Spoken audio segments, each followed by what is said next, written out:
I had been told earlier on in my childhood I would never go to university, that I wasn't smart enough, that I wasn't intelligent, that I was rather stupid and lazy. And that kind of thing will sink into a child's brain. A lot of coaches will employ some pretty tough language. That language could translate and backfire into, oh my God, coach is right. I am not doing my best. So something that I teach people in general is a theory of mine called compartmentalization. Athletes can really learn from this. Sports is between the ears. Viewers, welcome to Wima Sports, indeed, where we champion sports development. And the Olympics has just ended, and several teams have won. Several athletes have gone through, injuries.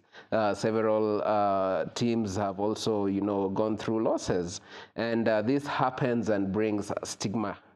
Usually, and as it brings stigma, as it brings all these things that comes with winning and losing, athletes are now preparing for what next in their careers. And because of that, we bring to you an amazing topic where the sports industry has gotten to be really competitive, and it has become competitive because athletes and stakeholders in sports and federations are looking at different tiny pieces on how can I be better, how can I improve my game. And there's one aspect that has come to sports now, which is psychotherapy and mental health, and how your mental is determines how you perform. And viewers, because of that, today we have an amazing guest, and he's none other than David Jones. He's an amazing friend of mine, and not just that, I'd like to introduce him, and you get to hear also his voice, and take it away, David. Okay, Jermaine, yes. Thank you for having me. You're welcome. Yeah, it's an honor to be a guest on this podcast. I appreciate the invite. And I'll always accept, because it's good to get the word out. Yep. And to destigmatize mental health and psychotherapy and the advantages that it can bring in all aspects of life. And certainly to athletes. Maybe one of the more needed places, because athletes are people. Yep. And people have issues. People have histories. People have traumas, and when the athlete maybe brings that with them to their venue of performance, that can raise its ugly head, and cause issues with performance and with meeting the goals that they have for themselves. And indeed, before we get to hear more about this, today we are on Revolutionizing Athletes' Performance and Mental Health, that has been powered by Osoita Lodge, indeed, where guests become family. And we are at Wima Sports, where we are championing sports development. Maybe, David, how did you get into sports, if I may ask? It came naturally as a kid. Yeah. Growing up in Sydney, Australia. Yes. I was playing cricket. I was playing rugby, I was playing basketball, I was playing baseball, you name it, and a lot of football as well. And I'd much rather be on the sports pitch or the basketball court than be in a classroom. So sports was that's where I enjoyed life and matured and grew into sports. Later becoming a very avid surfer, if you know what that is. Yep. Yeah, harnessing the waves and enjoying the ocean, and that became my focus, and has been up until now. Oh, you still do it? I still do it. Yes, I have contacts down at the coast, and we go every now and again. Wow! And I paddle out there and I catch waves. Seems like I'd like to challenge myself to learn how to surf. It's probably the most challenging sport you'll ever try. Wow. Yeah. You have to learn a few things, I think. No, you have to be a swimmer, right? You have to be a very strong swimmer. You have to know the ocean, know currents, know tides. Wow. Know your limitations. And just understanding the dynamics of riding a wave. because it's not like gravity is taking you down a hill like you're skiing, or you're being pulled behind a boat, or you're pushing yourself on wheels of some kind. The inertia is an energy that's coming horizontally, but then you also throw in the vertical gravity push off the bottom back to the top, and yeah, it's a whole nother set of very intricate dynamics that takes years to master. Yeah. I can imagine. Yeah. As we now delve into mental health and psychotherapy in sports, mainly before we get into all this, you can tell our viewers what you do and more about what you do. Certainly. Yeah. At the moment, I'm at African primarily, and I am interim dean of students and have been interim now for a little over a year. I don't know how long they're going to keep me in that interim stage. Yeah. But I'm very happy to be there. I'm happy to be there. If that's where God wants me, then that's fine. It just gives me a whole nother wide opportunity to serve our students at African Nazarene. And alongside that, before I became the interim dean of students, I was a counseling psychologist with a focus on the students, assisting the students to be successful in academics, but also in life, and navigating the stress of being a student, the stress of relationships, the stress of academics, and now kind of moving into the sports realm, working with Coach Mike and Pauline, who heads up our sports department, and helping these athletes be as successful as they can to reach their goals. Indeed. You have a very successful team, the basketball team under your watch. The gents, I think this is their second season, and first season didn't qualify for the playoffs. Second season they've qualified for the playoffs. They're doing well. The ladies have qualified for the playoffs two times. They've been, I think, three seasons. This will be their fourth season in it. This is the Premier League. Yes, this is the Premier League. Yeah. So I think so far they're doing well. Now we just have to break that barrier of the quarters and get into the semis. Yes. In the playoffs. And for sure, I know you'll be able to garner that. And with psychotherapy, you'll be able to gather that and help these athletes move to the next level. As we get to introduce this topic, can you share your journey into counseling and how it led your focus on sports, around sports psychotherapy? Yeah, absolutely. I could tell a long story, but I'll keep it short. I did focus on sports and fun all the way through school, including secondary. And as I entered university, it was even more about fun. And I went to a university called Point Loma Nazarene University, which is right on the ocean in San Diego, California. Guess where my focus was? Surfing.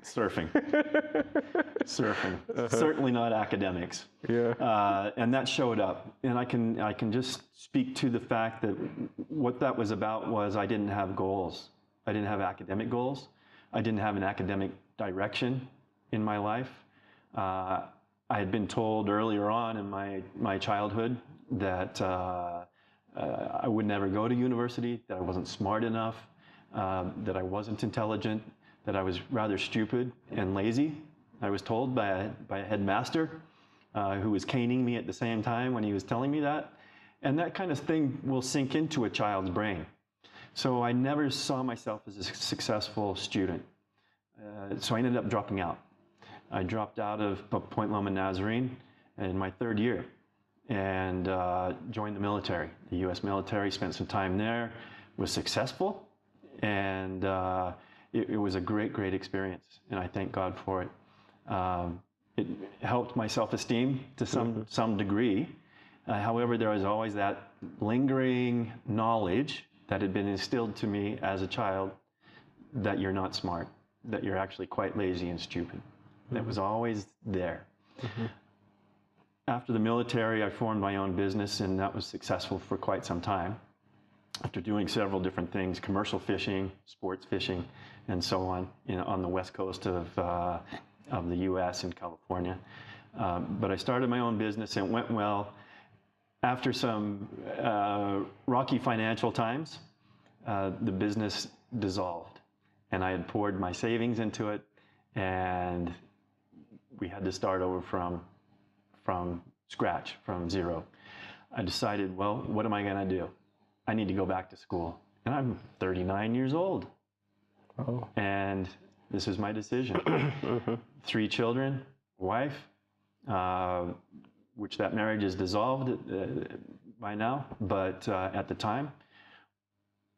And I looked at the curriculum of the Nazarene Bible College in Colorado Springs, because they actually had a tailored curriculum to mature students.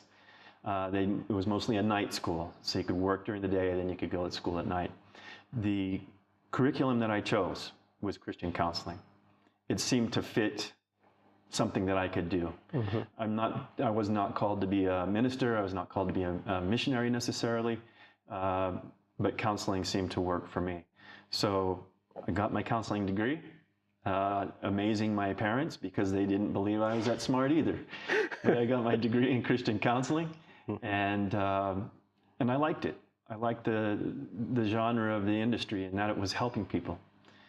So I went on to get my master's degree and shocked people even more, and maybe even myself, that I had that capability. Yeah. That's how I got into counseling.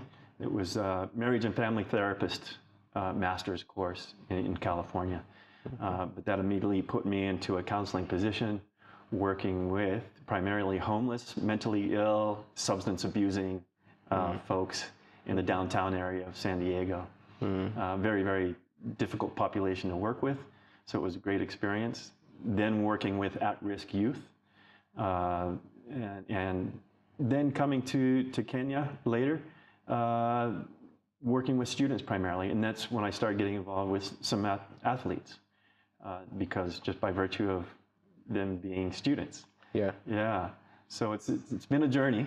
Yep. It's been a journey, but it's brought me to this place, and I thank God for His grace and the opportunity to minister through the ministry of counseling and psychotherapy. Yeah. Yeah. And there's one thing, that sports instills in any person who's active in sports, the ability through that journey. I've seen, being able to pause, reflect, re-strategize, start afresh, pause, reflect, re-strategize, start afresh. What can you breathe into that in regards to, how that helped you even towards making a decision of joining the military? You went in it, you were successful, that was over and done with, you paused, reflected, started something afresh. Is that sports? I think it has a lot to do with it. I think the mindset of, I can do this. It's a risk, but I need to push myself. And if you want to parallel it along with sports, this is what you have to do, isn't it? Yeah. It's a risk to join a sport, and then it's a risk to learn, do I have the capability to learn that sport? And that's the same way it happened in my life. Do I have the capability to even make it through boot camp? Which is I think back then it was a little harder because it wasn't so politically correct and woke and all of that stuff. It was quite hardcore. But I dove right into it head first. There was no holding back. And I think that's probably why I was successful. But that's something you have to do in sports too. Yeah. You learn your capabilities, but you also push to extend your capabilities. And how can you define sports psychotherapy? And what distinguishes it from just general psychotherapy? Yeah, great question, because there's not much difference. There's not much difference. Just adding the word sports on it then. Just adding the word sports on it, maybe there's an emphasis. Okay. Maybe you're primarily just dealing with athletes rather than the general population. Psychotherapy for me is client-centered. A gentleman from way back in the early 20th century, Carl Rogers, was a psychologist, and he came up with the terminology and the genre of client-centered psychotherapy, where we show positive regard, no matter what. There's no judgment. We let the client lead where the therapy goes. So it's not about me instilling what I think this person must do. Yeah. One of my key questions is very simple. Jermaine, what do you want? What is it that you want? Why are you here? Why are you sitting across the table? Why did you come and see me for psychotherapy or counseling? What is it that you want to achieve? And with sports, it's like, well, an example could be, I practice and I practice and I practice. And I'm just not getting any better. In fact, sometimes when I'm on the court, because I primarily deal with basketball players, Nazarene, I'm not sinking my shots. I'm not playing defense the way I practice. In practice, I can do the drills. But when it comes down to performing in the game, I'm not performing. I'm not reaching my performance level, and I'm not executing what I need to execute. I want to execute. And I want my practice to show it in my games. So then that would lead us somewhere. Yeah. Then we can start working. Yeah. What are some of the most common, psychological challenges that athletes face? Again, athletes are just people. Yep. So many things. Relationship issues. The young men and young ladies in university, they notice one another.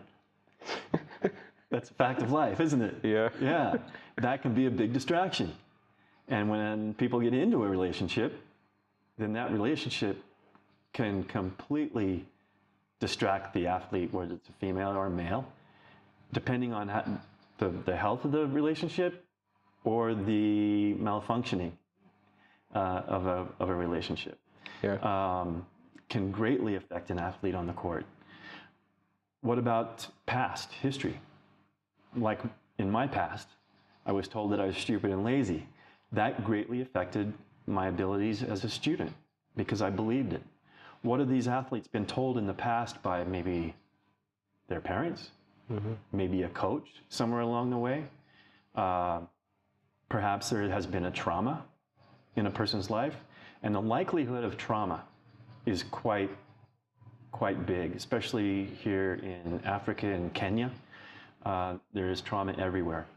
That can be car accidents, that can be witnessing a car accident, that can be a fire, that can be grief, losing a loved one.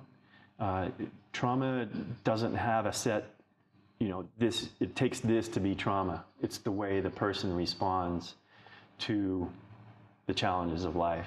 And there's also this thing called ACEs, adverse childhood experiences, which I would categorize my experience. Certainly wasn't trauma, but it was an adverse experience to be caned and at the same time to be told I was stupid and lazy, because that really entered my brain. So that's an experience that affected me, and that'll affect athletes as well, people in general. But then we're talking about the athletic performance component, isn't it? Yes. This is what people bring to the pitch. This is what people bring to practice, to the court. The way they interact with their teammates, the way the coach treats them. A lot of coaches are tough. A lot of coaches will employ some pretty tough language because they're trying to motivate, right? That language could translate and backfire into, oh my God, coach is right. I am not doing my best, and it's because of, and then they'll have a memory that goes back and they'll go, yeah, that's because somebody told me, maybe they were right. And then that can affect their performance as well. So it's a matter of focusing on the athletic performance, if that's what they want. But we're talking about people here. Talking about people and normal life experiences. Whether they're negative or not. Because they form a pattern. And this comes also on things like, as an athlete, what comes in your mind during training? Someone said something about when you were shooting free throws, but now you're in a game and you're shooting a free throw. Does it come back? How do you handle it? Great question too. I'm smiling because I'm thinking of Shaq. Yeah. I'm sure he went through several sports psychologists. Like, let's try and get this guy's head right when he's standing on the free throw line, because was he below 50% throughout his career? Yep. But he, when he posted up and took it, couldn't stop him. And he was just formidable, a force, wasn't he? He was. Until you put him on the line. What's going through his head when he's on the line. So something that I teach people in general is a theory of mine called compartmentalization. And I think athletes can really learn from this. And I know Tiger mastered it, and he wasn't called that, something else.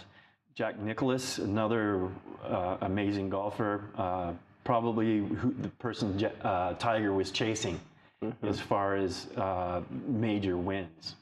And I didn't mention that I played a lot of golf too. Nice. And still do. Wow. Because if I do get to go home, I'll play with my parents who are still playing in their late 80s. Wow. But golf is one of those sports where when you're finished with one hole, you have to wipe that from your slate, from your whiteboard. And you have to start off with a clean whiteboard because you're coming up to a new tee shot. You're coming up to a new set of challenges. You can't be thinking about the mistakes or even the success you had, because I make that mistake all the time. I'll have a great series of shots, come up to the next hole, and then shank one off, out of bounds. Because I had come in with some kind of level of confidence that I was taking from the last set. It can work the other way as well. If you miss the fairway on your drive, and then you miss a putt, you can't bring that set of shots now to the next hole. You have to clean that up and start over. So for like a student athlete, there's a lot of components there that they can bring to the court that they don't need to. So the performance on the court has its own compartment. If a person can be disciplined enough within the mind to leave the girlfriend or the boyfriend off the court, the relationship, to not focus on that, put the blinders on, to not worry about what tests are coming up, what exams or what assignments are due. Those are probably some of the main stressors that a student worries about, or fees for that matter, or what's happening at home. I know my family is struggling, and I really need to perform well in school because they're relying on me to graduate, do well, and then to help support the family. That's a lot of pressure. That's a lot of pressure, and that's for men and women as well. And it's not just the firstborn anymore. It's any child, isn't it? And that's an African cultural thing. There's an enormous amount of pressure, especially on the firstborn, but now it's across the board. If you're being sent to school, that's some pressure. So that pressure is brought on. I think you're getting me. Yes, I am. That pressure, that relationship, the academics, the family, whatever it is, can be, maybe it's not even conscious. It's just there. It's just there.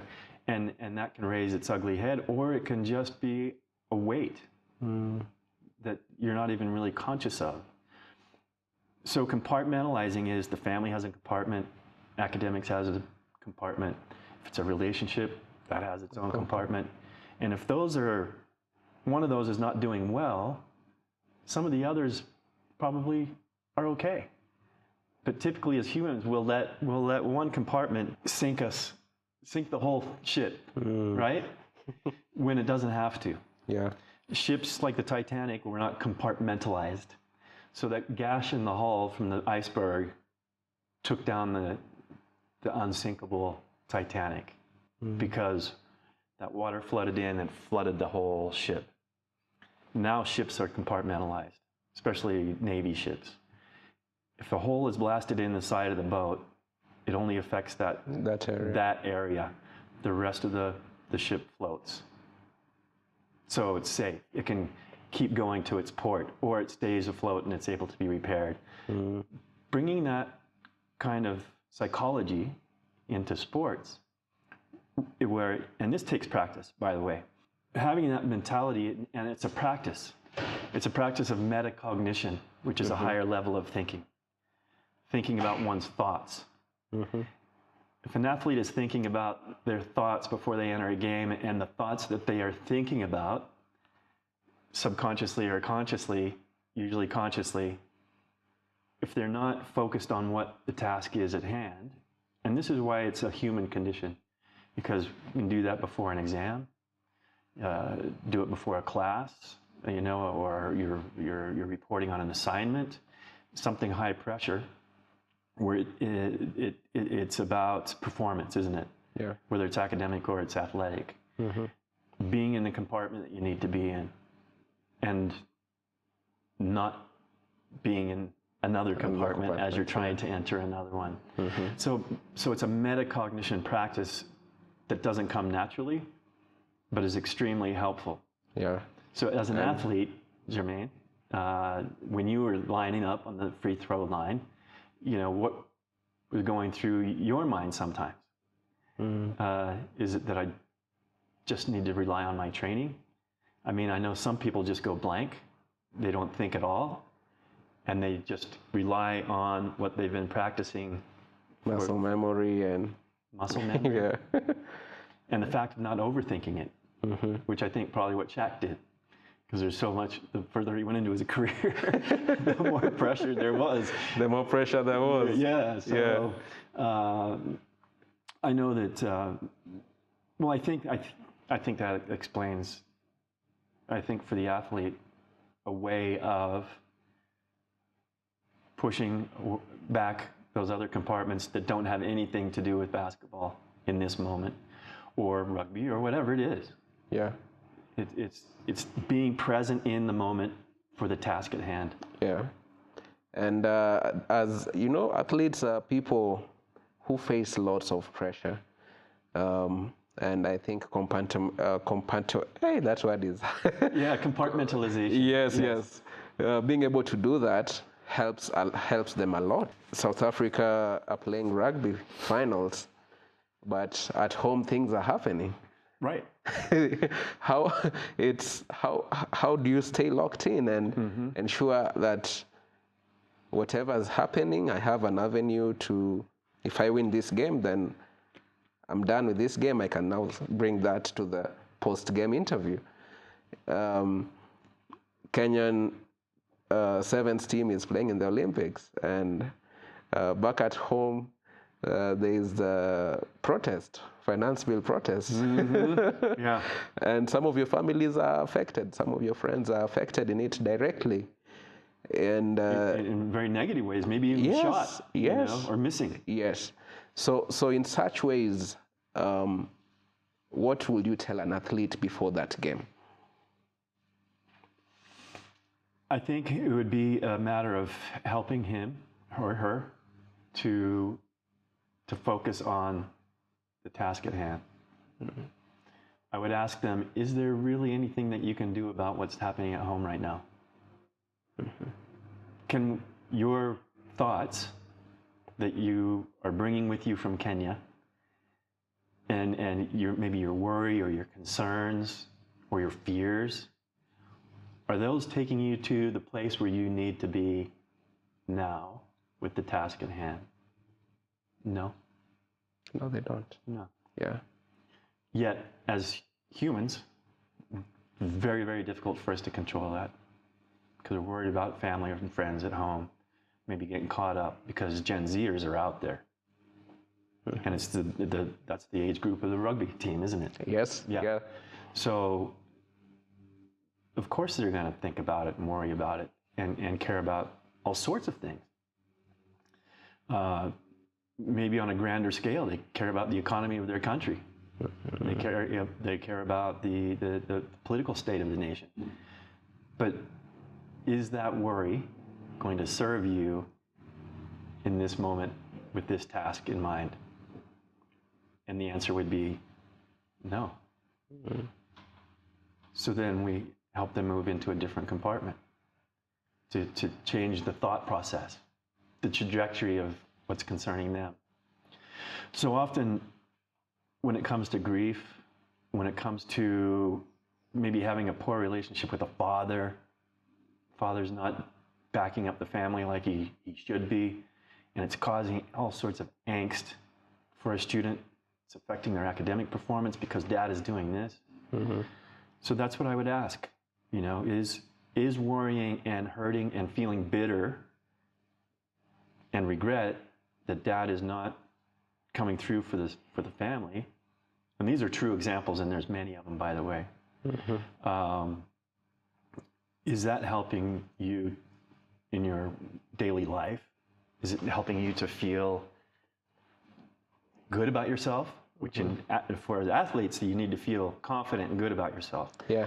The anxiety of family issues is weighing away. The worry is eating away at one's physical well-being, spiritual and mental. Mm-hmm. So I'll teach this method of separating yourself and being able to be in the moment, whether it's a classroom or on the court or in practice. Okay, so set up an appointment for yourself in the evening, mm-hmm. or in the morning, whatever works best for you, whether it's 15 minutes or 30 minutes or an hour. Set that appointment up and say, I will worry about my relationship with my father between 7:30 and 8:30 at night when I'm alone, and I can just really focus on it. Or I will take that memory of the person that's deceased, who I'm missing so much, and that grief is entering every compartment of their lives. And imagine an athlete that's lost somebody they love. Mm-hmm. It's going to affect how they play. And it can affect your academic performance as a student. It can affect a relationship with somebody else, whether it's friendships or romance or whatever. If you're constantly thinking about grief and loss, or you're thinking about the bitterness and regret of having a dad just not performing for the family, just set that aside. You don't have to think about it now. You don't have to put it all the way in the back of your mind and let it eat away at you. You set up that appointment for in the evening. Mm-hmm. You just focus. For the bereaved, they can focus on the memories. They can focus on the gratitude of what that person provided for them in their lives. Or they can just cry it out. Or they can be angry about it. But do it in a kind of a controlled manner. Mm-hmm. Are you getting me? Am I explaining it well enough? Yes, you are. So, and then at the end of that time, when you might be cried out, or your anger is, you've let it go, mm-hmm. you've taken your rungu and you've beat the bed, whatever it is, then you can just go, okay, I've faced that issue, mm-hmm. I've dealt with it, mm-hmm. now it's time to study, or now it's time to run through the drills on the basketball court, or the plays in rugby or football, whatever we're working on. Then you can move from that compartment. The next day, when something comes up, like, oh, I'm missing that person I love so much, or school fees and dad's not paying them, mm-hmm. you can just go, wait a minute, let me focus on the task at hand. Mm-hmm. I'll deal with that tonight. And I also dealt with it last night. I'll deal with it again tonight, mm-hmm. if I have to, but it doesn't have to affect me in this moment. Yeah. It's a technique. It is, and I believe some of the top athletes get to use that a lot on how they prepare for the game, how they execute the game. And I think that also helps an athlete develop a killer instinct in whichever sport they are participating.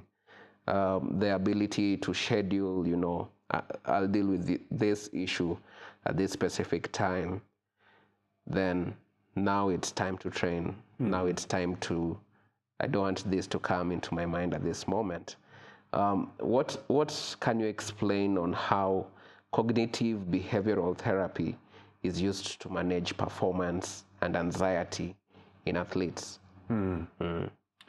CBT, cognitive behavioral therapy, is probably what most therapies are built around. And if they're called different things, it really comes back to CBT, cognitive behavioral therapy.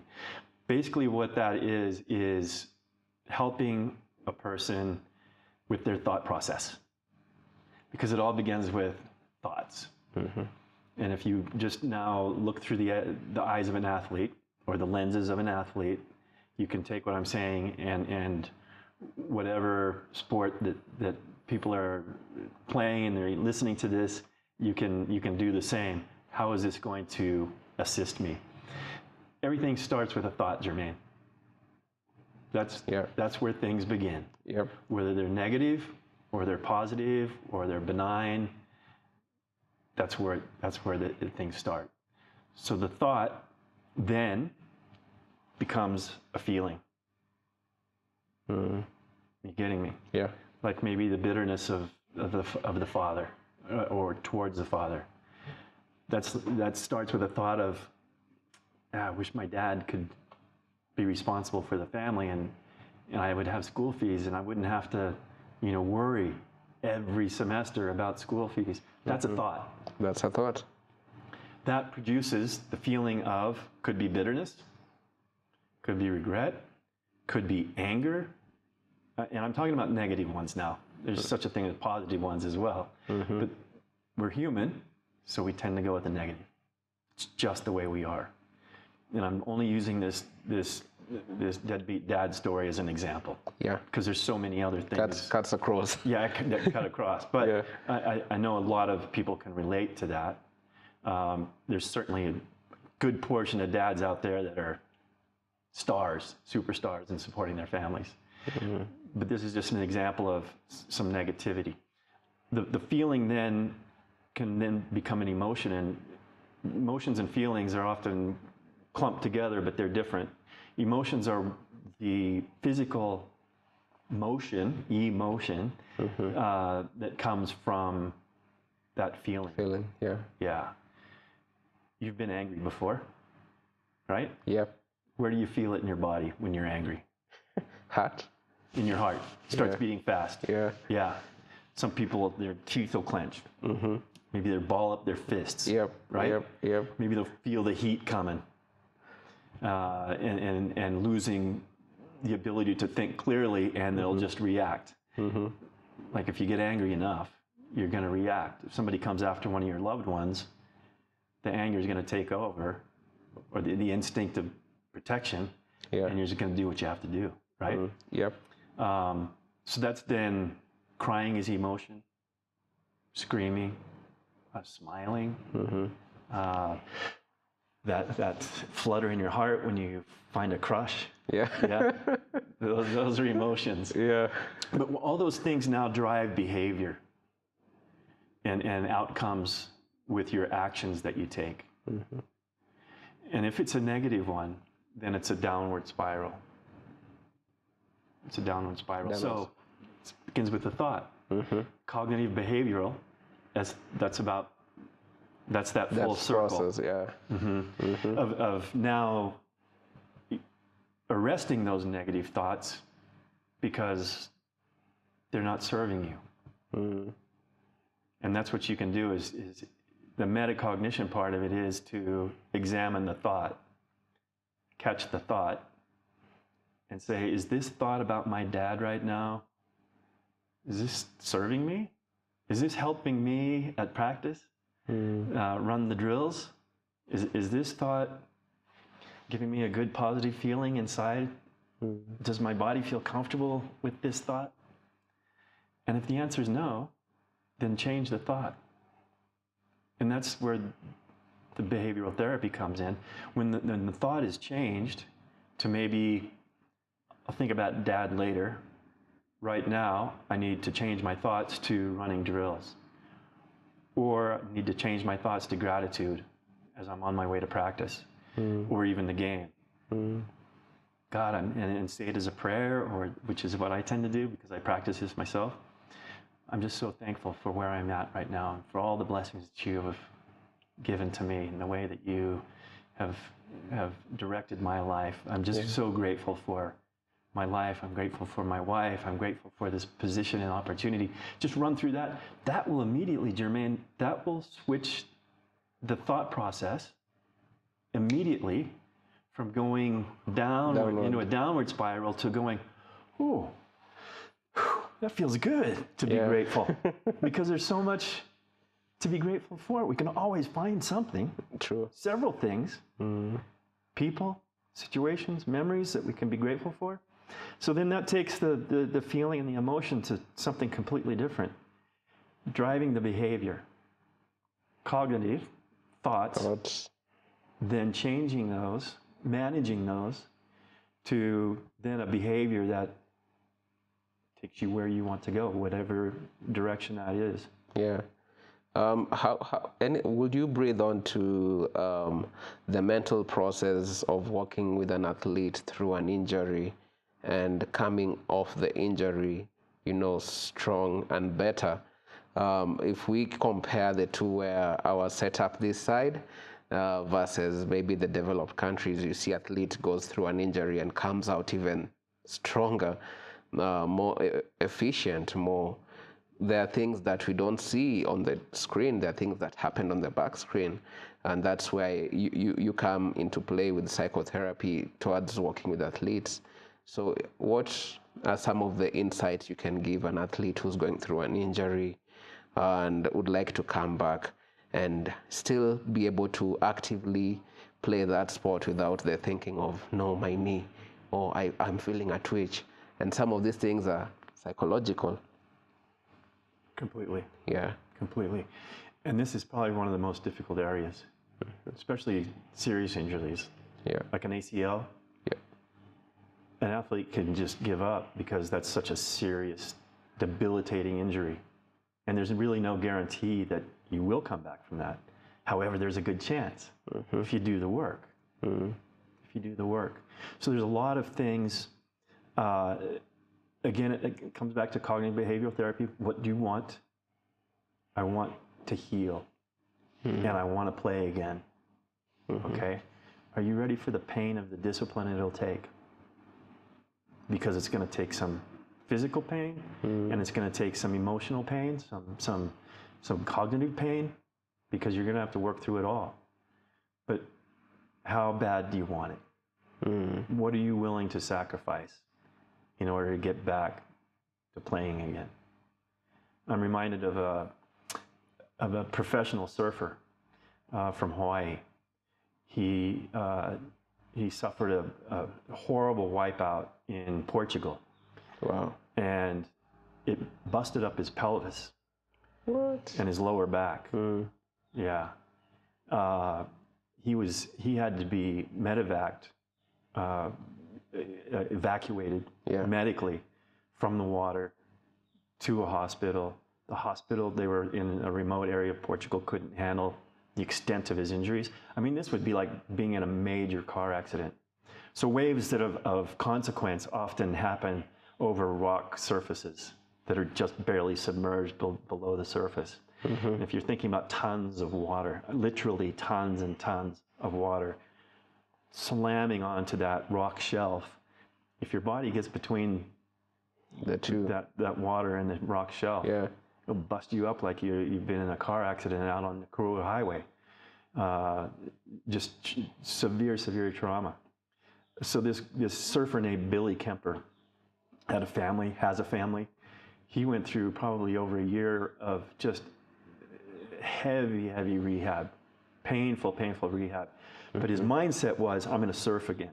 And I'm not just going to surf, I'm going to go back to surfing big waves, because that's his specialty, is throwing him over the ledge of massive mountains of water. And he did it. And there's a documentary about it. If you want to look that up. I'll look it up for sure. Billy Kemper. And that would give you the insight into a mind of somebody who's driven to get back and is willing to put up with the pain. I think as a psychotherapist, you have to deal with reality. What is it you want, the goals that you are going to establish for yourself as an injured player, and then to walk them through the emotional roller coaster of what is recovery. because there's going to be grief for loss. Loss is not just about death. Yeah. I've seen over the years in mostly U.S. sports like American football or baseball, major bone-crushing injuries where they don't come back. These athletes now have to grieve the loss of their abilities to be the way they used to be, the loss of a career. I think the average career of a American football player is less than 3 years, and a lot of it's because of injury. There's a huge risk or concussion. Yeah. Yeah. So maybe it's about grief and loss we have to talk about. Or we continue to work on goal setting, immediate goals, like what are we going to do in rehab this week? Where do we want to be in 3 to 6 months? And what is the ultimate goal? But to help that athlete keep his mind on the goals. On the goals. And they're incremental. Yeah. You can't just have that goal, I want to be back out there Yeah. and start achieving again. The goals have to be reasonable, attainable. Yeah. And incremental. Incremental, exactly. Yeah. During COVID, I think, we saw Kevin Love come out strongly about mental health. Do you believe there's still stigmatization of mental health in sports, specifically around Africa and Kenya? What do you think can be done to overcome this? It's going to be a process, and it has to do with African culture. And I've been here long enough that I've seen it and experienced it, and it's and I'm in no way demeaning it or saying that it's even wrong, but is it serving the athlete well to ignore mental health, to ignore past traumas, to ignore what they might be carrying around because they're men, specifically men. Yeah. By the way, just the denial that I need any kind of work at all. I don't need prayer. I got this. I'm not going to cry. I'm not going to admit that there's anything even going wrong in my head, or that I think about that trauma that I experienced as a young person, whether it's sexual or it's witnessing something, or it's being involved in something like a fire or an accident or whatever. Just to deny all that will ultimately start taking its price on the individual's holistic performance as a human being. That's why trauma work is so important. But getting back to your original question, which was? What do you think can be done to overcome this stigmatization? Okay, right. So it can't be forced. Can't be forced. It can't be forced. I think we're doing something about it right now. In just enlightening, hopefully this is going to be enlightening to some individuals, and to maybe wrap their heads, and it's not just men, but to wrap their heads around the idea that sports is between the ears. Sports is between the ears, for sure. Performance at a high level, it's between the ears. Wow. Tiger Woods would tell you that. Number 23, Chicago Bulls. Michael Jordan would tell you that. Jack Nicklaus, the amazing golfer, best, he would tell you that. Sports performance between the ears. Sports performance is between the ears. Speaking of that, how can coaches and sports federations, better support sports athletes' mental health to ensure that they perform at the level best? I think a coach and managers, coaches and managers can just be very aware of their teams. Not just the team as an entity, but each individual on the team. Be watching the performance and of each athlete. Is that athlete focused? Is that athlete performing at a level that they have been known to? Is their trajectory towards improvement staying the same, or is it waned? To be very, very aware of what's happening in the sports realm, on the pitch, football or rugby, cricket, whatever it is, to know your players and to be aware. And if you see any wavering, a lack of focus, maybe a lack of performance, and you know they can do better, then take them aside. Take them aside and say, hey, what's up? And that may even be hard for the coach to do. Yeah. Because, man, most coaches I played for, they were not soft, touchy-feely kind of guys. Yeah. You know? And then in the military, the same thing. There was no, like, put your arm around you and say, hey, man, what's going on? Are you okay? there was none of that. It's like, excuse the French, but get your ass right back out there, you know, and do better. What's wrong with you? There's no psychology or therapy about it. Yep. Maybe it's a type of therapy. But I think, and even if the coach doesn't want to do it, then he has another player do it that is a friend to that player. Yeah. Because the coach has to stay in a particular kind of position with a particular kind of style that's going to motivate his or her team to do their best. And that may not be in their wheelhouse or in their strategy to show a lot of touchy-feely, you know, therapy-like attention. Yeah. That may not help the team. But to notice it in a player and say, hey, I know you and so-and-so are friends. Just reach out to them and see what's happening. Something going on at home? Yeah. What's going on with them? And let me know if I need to do something. And then the coach isn't there to be a therapist. There to be a motivator and a winner, right? And to not negatively exploit, but to get the best out of his players or her players that he or she needs in order to win. Yeah, that's the name of the game. You know, sports is fun, but the fun is the W. Yeah. So the coach could then recommend, say to the player, now I want you to get your butt over to the therapist and let's see what's going on between the ears. The coach just needs to be aware, not necessarily the therapist. The coach's psychology is the W, what's going to get the team, and the best coaches in the world for whatever genre of sport it is, they know their teams, they know their players, they've handpicked them probably, and they know how to motivate them as individuals, because you can't cookie cut motivation. Yeah, that's true. Yeah, that's some deep stuff. How important, you know, another thing that is life after sports that kind of affects athletes mentally. How important is it for athletes to maintain a balance between their sports careers and their, you know, just their personal lives? It's one of the most difficult things, I think. Having watched decades of sports in the U.S. primarily. I mean, I grew up in Sydney, Australia for 9 years. That's why I was playing cricket and football a lot, rugby.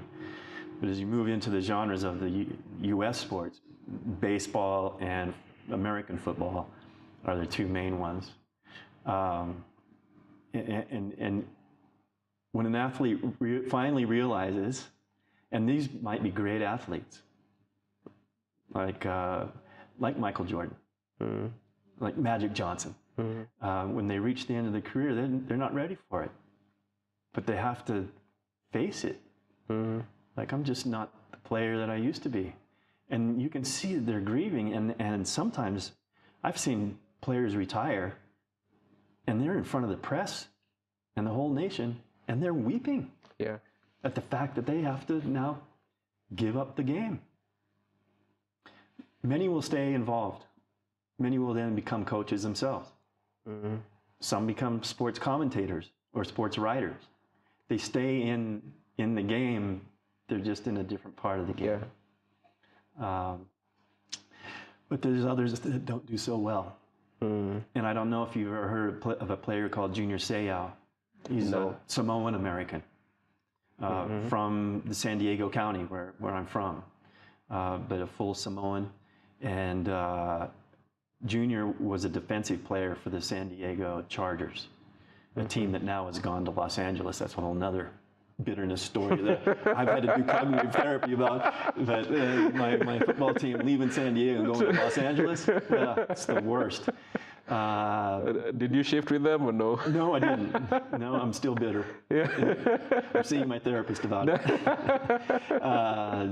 But yeah, I'm bitter enough that I'm not following them. I'll admit it. Yeah. So I have to do the metacognition and leave them alone. Yeah. So I can get on with other things. Yeah.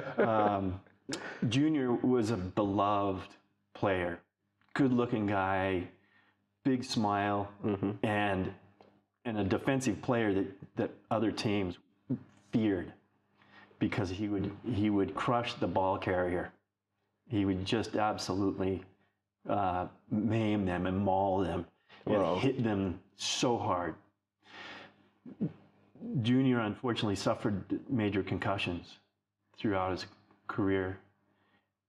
He became a businessman after, which nothing wrong with that. And many do because they've made so much money. They go into different areas of business. So Junior was a restaurateur in the San Diego area. He had 2 or 3 big, huge sports kind of restaurant bars called Seals. And what I think athletes that retire, athletes that have to face that not being able to play anymore, have to put their energies into something else positive. Yeah. Junior unfortunately became quite the gambler. And he suffered with depression. And he didn't take care of it. Just because you stop playing doesn't mean that you stop taking care of yourself physically, monitoring yourself, being self-aware of your body, being self-aware of your mind and where it's going and what it's doing, being aware of your relationships. Junior shot himself in the head. Wow. Junior committed suicide in what a lot of people would think is the prime of his life. Successful athlete, successful businessman. Businessman, yeah. Yeah, had everything. Had family, but because he didn't take care of his concussions, It affected him. it affected him in a very, very serious and obviously negative and fatal way. So it's your question brings up a lot of emotions for me because he's one of my favorite players, and he was a big success story in San Diego County and in the U.S. actually. He lived out the American dream. But these athletes that have to give up the sport need to find a replacement behavior. Maybe they take up golf. It's a little less, it's not so much of a contact sport. But they take a look at themselves and do a serious self-inventory and like, okay, what am I going to do now? And I think most achieve that to a certain degree, but I know others don't. And they'll turn to alcohol and drugs and they'll spend all their money. And that's a key area, that's a key area because I was sitting with some athletes who are now done playing, and one has gotten into coaching, the other is still trying to figure out. But most athletes don't have that space, where to talk about with someone or try to figure out now what next. And that's why that question came up. And as we continue, how do you ensure that your therapeutic approach doesn't interfere with, what's already working for an athlete? I think being client-centered really helps with that. Okay. Because you don't want to mess with what's working already. Yeah. So the way I take it is, like I've stated before, is what does the client want? Gotcha. And then the client will let me know. As the client becomes more self-aware of what it is they want and their trajectory, then anything that deviates from that trajectory, we don't go there. And it's the client-centered, client-led therapy, and then my job is to assist.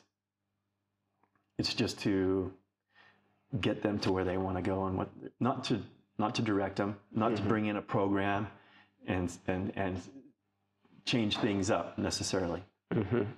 Even my suggestions would be for them to figure it out themselves through exercises and self-awareness. Yeah. Which is key. Another important aspect of psychotherapy in sports is it brings about communication. Most of those sports teams and effective communication, performance, success, all these words, narrow down to how are you doing mentally. How do you address conflicts, within a team from a psychotherapeutic perspective? Yeah. Another good question, and this is what the coach has to be aware of. How is the team performing together? Are they a team? Is there a team chemistry? Is that chemistry toxic, or is that chemistry working?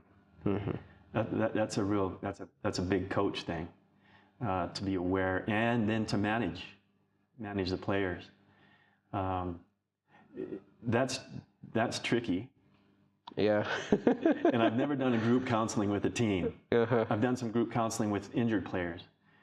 But I think, Jermaine, that may be more of the coaches' realm, and why great coaches rise to the top is because they know how to manage personalities. They know that not every personality is the same. Because as you've seen, as an athlete, there are team members, there are athletes that get angry. Yeah. And they let their anger, take over. Right? Yeah. But that's a result of their competitive spirit, or their sense of justice. And you may have to teach a player, look, that foul wasn't personal. That foul was because the other teammate was playing the ball. It wasn't because he has anything against you. Yeah. So why must you then take it personally? Let it go. Practice letting it go. Because people with anger, who knows where that anger came from? True. Is it a hereditary thing? Or is it something that happened? Or whatever. But ultimately, an athlete really has to be in control of themselves. Another example of somebody not being in control of themselves and being in control, I was watching Monday Night Football. It's the biggest night of football in the U.S. And it was the San Francisco 49ers playing, I want to say Chicago. And it's on live TV. Janikowski's playing for Chicago, and I maybe have the wrong team, but they're playing against San Francisco 49ers, and Janikowski is a defensive player, and J.J. Stokes is an offensive receiver. Both top athletes in their right. Yeah. Janikowski had an anger issue, and it was widely known. And J.J. Stokes made a move on him and caught a pass. And then as he was walking back, he said something to Janikowski. And it may have been something about his mom or something. But that's what happens on the field, isn't it? Or the court. Yes. You try to get into the other people's heads, right? Yep. So Janikowski came up, and in front of millions and millions of viewers, lost his temper and spat in J.J. Stokes' face. And that's a white man against a black man. And in the U.S., that's a pretty big deal. That was pretty ugly. That was pretty ugly to see. I can imagine. So on one hand, you have the guy losing it. J.J. Stokes got into Janikowski's head. J.J. Stokes didn't retaliate. And I don't know if I could have done that. Whoever it was, come up and spit in my face. I think it would be on, I don't know if I would have the personal control to hold that. To hold that, yeah. J.J. Stokes just walked off. Wow. Cool as a cucumber. Took his helmet off, wiped. You can YouTube that too. Wow. I will for Janikowski sure. and And JJ Stokes. that's the strength of compartmentalizing. Yep. And being able to have that self-control. Yep. That's huge, you know. I hope I didn't get too far away from your question. No, you didn't. You didn't. The future of psychotherapy in sports, what do you see the future trends in sports psychotherapy? I think that'd be driven by the athletes, whether they're seeing it as helpful, whether the coaches are seeing it as helpful. I think it's driven from that angle. Oh, okay. And it's the same in my private practice and even at school. The students will come to me if they want to. The students will continue coming if they're being helped. Most students don't come.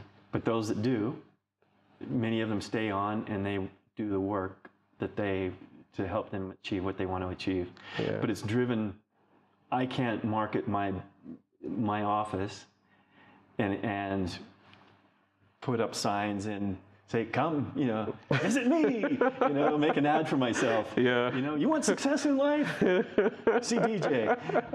No, it's not something driven by the therapists. It's driven by whether it's successful or not. Yeah. Is there any research in this field that can be expanded to better serve athletes? I don't know.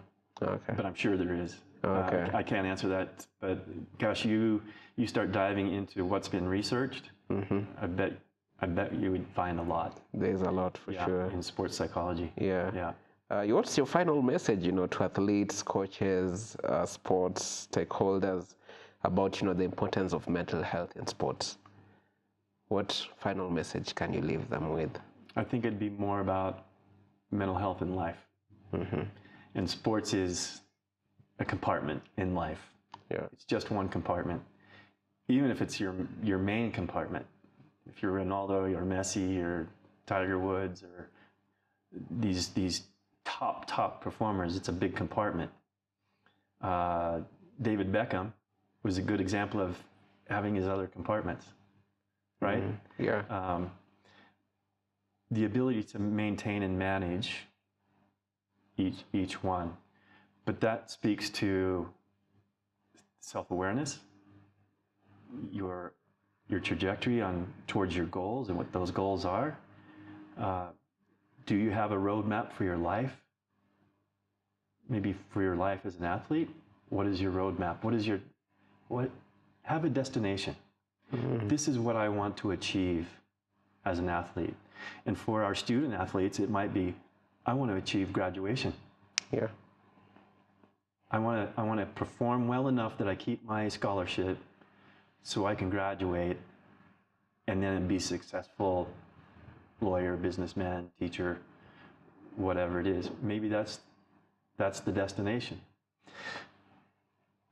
Have a destination would be my message. Have a destination. Have a goal. Have a destination, because then when you're headed home to Siaya from Nairobi, and that's your destination, you have to pass certain markers that tell you that you're on the right path to Siaya. Neil. Yes. If you somehow take a left turn and you end up, I don't know, in Kisii, or you go north and you end up in Eldoret, you're like, what? No, this is not where I want to be. Yeah. I've taken a wrong turn somewhere. I need to get back on my path to my destination. So those markers are your goals, whether you're being successful or not, and if your trajectory is taking you to your destination. That's powerful. On to the quick fire segment. Most rewarding part of being a sports psychotherapy. Okay, well, again, I don't just focus on sports. But what's fun is when you see somebody get it, when it starts clicking, and the challenge that they were facing that brought them to my office in the first place is something it's not now a challenge. It's behind them. It's behind them. That's wonderful. And it's the same with anybody else that comes for any kind of reason, you know. One mental skill every athlete should master?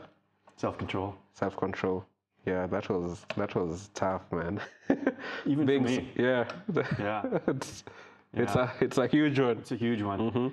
Yeah. Personally, I'm all about justice. And if somebody wrongs me, I'm going to serve them justice. At least that's the way it was, when I was younger. Yeah. And I would take things personally. And it wasn't necessarily personal, it's just the game being played out. Yeah. Self-control. Self-control. Biggest misconception about therapy or psychotherapy?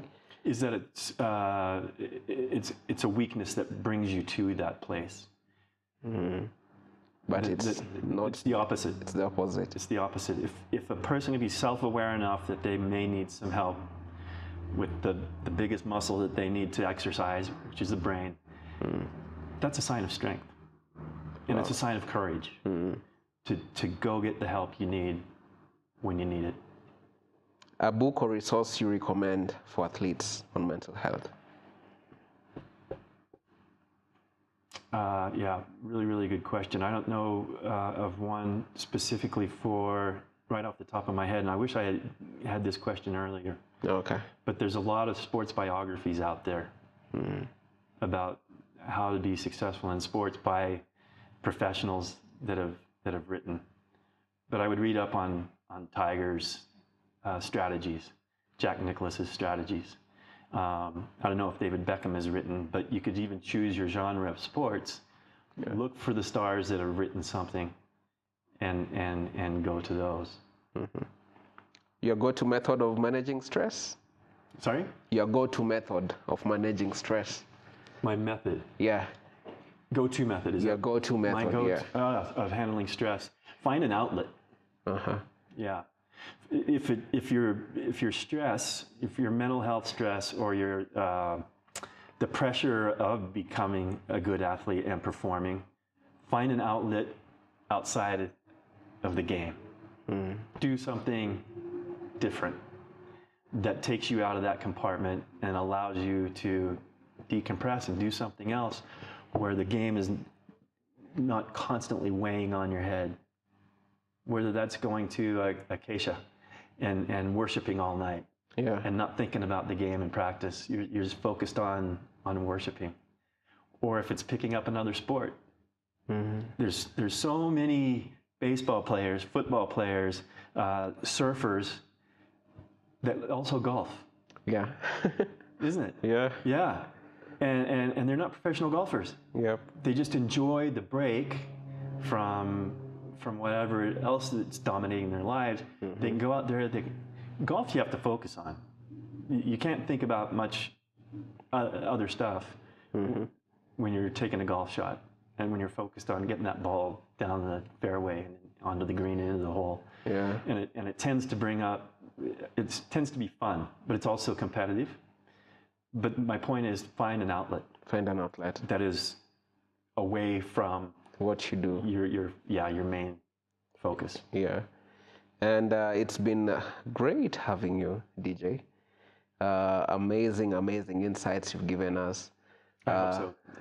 Yeah, thank you. Amazing insights, and we appreciate you for taking time, to come and demystify and just get to learn more around psychotherapy and how it comes to play for high performance athletes in sports.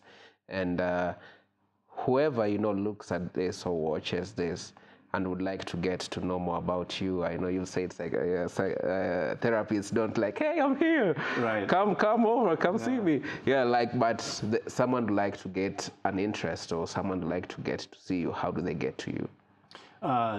They could contact me through my email. Okay. Probably the best way. Yeah, we'll get to share your email on the description of this episode.